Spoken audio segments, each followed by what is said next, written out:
Pasadas las 12:30 del lunes se va la luz, se apagan semáforos, estamos atascados, ascensores, personas encerradas y muchos quedan atrapados en trenes. Casi 24 horas en este tren. Lo provoca una brusca caída de la generación eléctrica en el suroeste de la península. Nos desconectamos de Europa. 15 gigavatios se han perdido súbitamente del sistema. Eran las 11 de la noche, la segunda comparecencia del día de Sánchez. La primera no se produjo hasta las 6, casi 4 horas después del portavoz de Red Eléctrica. Antes, a las 3, reunió a varios ministros en el operador, donde volvió por la noche. A las 10:30 ya se había restablecido el 48% de la demanda. Ese día también se reunió el Consejo de Seguridad Nacional y la mañana siguiente con el rey. Todavía se desconocen las causas del apagón. Red Eléctrica, con su presidenta en el punto de mira, esta casa ha estado a la altura. Descartó un ciberataque en sus instalaciones. No ha habido ningún tipo de intrusión. Pero en el gobierno no descartamos ninguna hipótesis. Y han creado un comité de análisis para esclarecer los motivos. También uno de seguimiento con Portugal. La oposición ha hablado de apagón informativo desde el principio. La desinformación se va acumulando. Críticas a la gestión que además llegaban de sus presidentes autonómicos. Nos pareció que fue lenta e ineficaz. no se comunicó con nadie. 8 comunidades, 7 del PP y solo una del PSOE pidieron la declaración de emergencia de interés nacional. El gobierno se la concedió, aunque los reproches no cesan. El apagón es consecuencia de una política energética sectaria. Esperaban un gran fracaso. Lo que han encontrado es responsabilidad y acierto. Sánchez comparecerá el miércoles en el Congreso. Los analistas tienen claras las lecciones que hay que extraer después del apagón. La primera, preparar mejor la red, sobre todo ante la penetración de energías renovables.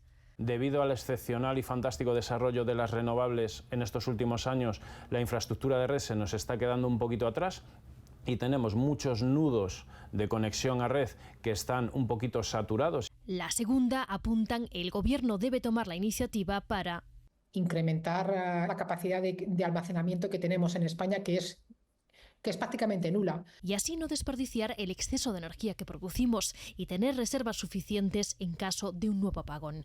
La tercera cuestión depende también de Europa, la de mejorar las interconexiones entre países. Hoy mismo la ministra para la Transición Ecológica señala que es el momento de que Francia sea consciente de que las interconexiones tienen que llegar sí o sí.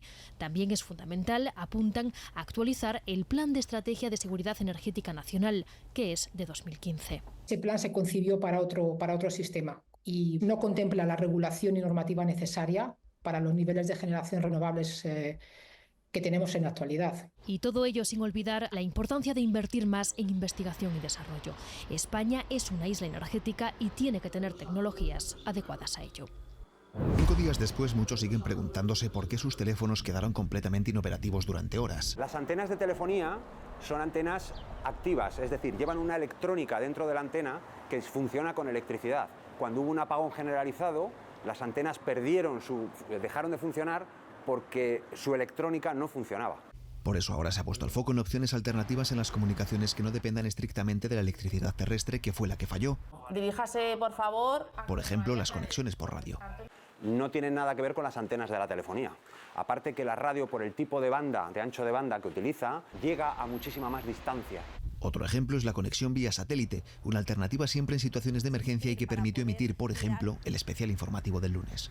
El satélite siempre ha sido una forma de restablecer en urgencia las comunicaciones y lo hemos visto pues, en el Katrina, por ejemplo, y en La Palma. Y otra opción sería la de ser autosuficientes eléctricamente mediante, por ejemplo, paneles solares. Pero cuidado, la infraestructura debe estar adaptada. Pero en este caso tampoco tendríamos línea de teléfono debido a su dependencia eléctrica. Probablemente una generación antes de la nuestra no se habría dado cuenta de esto o no habría sido tan grave, porque al menos los teléfonos habrían seguido funcionando, porque antes los teléfonos de cobre se alimentaban a través de la propia línea telefónica. Ahora algunos dudan de si volver atrás un poco les hubiera salvado de hablar por teléfono.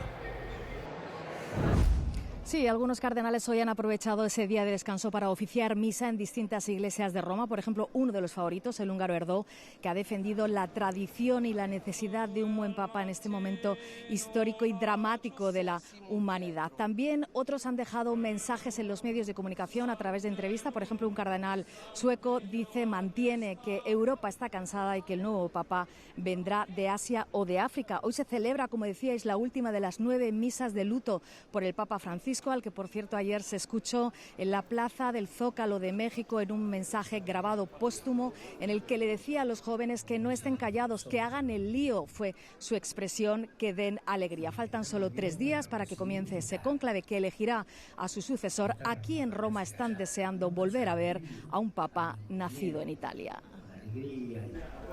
El Vaticano no ve un papa italiano desde hace casi 50 años, y eso que durante mucho tiempo hubo uno al frente de la Iglesia Católica. 4 siglos ininterrumpidos hasta que llegó el polaco Juan Pablo II. Ahora algunas quinielas suenan así. El acento italiano vuelve a estar presente, además de ser la lengua franca del Vaticano utilizada en documentos y reuniones. La relación entre Italia y la Iglesia Católica también es única por su cercanía geográfica y social, tanto que allí han creado incluso un juego para tratar de adivinar quién será el futuro papa y su séquito. Acumula ya más de 60.000 descargas. Pietro Parolin es uno de esos nombres, uno de los hombres de confianza de Francisco, sobre todo en asuntos internacionales. Algunos consideran que está alejado de los fieles. Es más moderado que Matteo Zuppi, quien sí goza de popularidad entre los devotos. Es uno de los favoritos en TikTok, aunque no el único. Y partidario de seguir la línea de Francisco, algo que podría perjudicarle en la votación frente a los más conservadores. Por otro lado está Pier Battista Pizzaballa, al que llaman el experto en Oriente Próximo, respetado por musulmanes y judíos. Es cardenal solo desde 2022, lo que algunos ven como una limitación. Son los 3 italianos más papables, pero no los únicos. En unos días en la Capilla Sixtina serán 17, la nacionalidad más representada entre los cardenales electores. A unos 80 kilómetros de Roma llegamos a Viterbo y su palacio papal. Aquí se reunieron en el siglo XIII 19 cardenales para elegir un nuevo papa. Pronto se vio que había 2 bandos. Unos defendían a Francia, otros al Imperio Germánico. Incapaces de llegar a un acuerdo, casi 2 años después, el gobernador de Viterbo les cerró las puertas. Les encerraron contra su voluntad, evitando el contacto externo, nos cuenta Francesco Aliperti, arqueólogo del museo. Por eso se llama cónclave. Cum clavis en latín. Luego le racionaron la comida y después les quitaron las tejas del techo. Todo está documentado en este pergamino, que habla del palacio descubierto. En ese tiempo, 2 cardenales se enfermaron gravemente y uno murió. Cuando quedaron a cielo descubierto, aún así tardaron 1 año más en tomar una decisión. Con sus 4 estaciones tuvieron que dormir aquí. Cuentan que estas marcas que hay en el suelo corresponden a los báculos, a los bastones que clavaron para poder crear una especie de carpas de tiendas de campaña para pasar esas noches protegidos. Tardaron 1006 días en elegir al sucesor, casi 3 años. Por cierto, que ganaron los profranceses con Gregorio X, que se presentó desde esta terraza al mundo. Questo palazzo ha più o meno 50-60.000 visitatori l'anno. Entre 50 y 60.000 visitantes llegan cada año al palacio atraídos por esta historia, cuenta el arqueólogo. Y añade que un guionista no habría escrito una historia tan increíble. Elena nos muestra fotografías. En ellas aparece Luis Antonio Tagle, el cardenal de origen filipino que podría convertirse en el próximo papa. Fue en octubre de 2017 cuando visitó el pueblo que lleva su apellido. Le trajimos a la iglesia andando. Fue un encuentro con su pasado. Sus raíces podrían ser cántabras. Después fueron a Santo Toribio, él con su familia. La parroquia de Tagle expuso una placa conmemorativa y varias fotografías del papable. Me gustaría que saliese.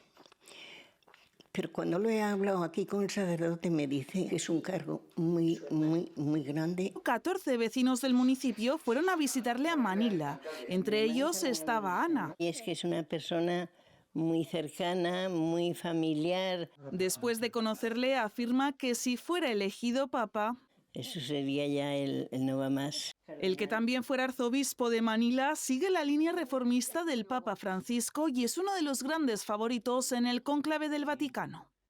Los restos del misil balístico que ha impactado en el aeropuerto israelí de Ben Gurión, en Tel Aviv. Ha dejado un agujero de decenas de metros de diámetro y de profundidad, explica este policía. Los hutíes de Yemen han reivindicado el ataque. Su portavoz cuestiona la famosa cúpula de hierro israelí, el sistema de defensa aérea del país que asegura ha fallado. Hay varios heridos. Minutos antes, las sirenas antiaéreas han sonado en el aeropuerto, que ya funciona con normalidad. El gobierno israelí asegura que responderán por 7 al ataque. Ya ha anunciado que movilizará a miles de reservistas para ampliar la ofensiva en Gaza. Allí rebuscan comida hasta en la basura. He recolectado estos trozos de pan, algunos podridos, cuenta este hombre. En el otro enclave palestino, en Cisjordania, Israel va a derribar de forma masiva viviendas de palestinos en 2 campos de refugiados.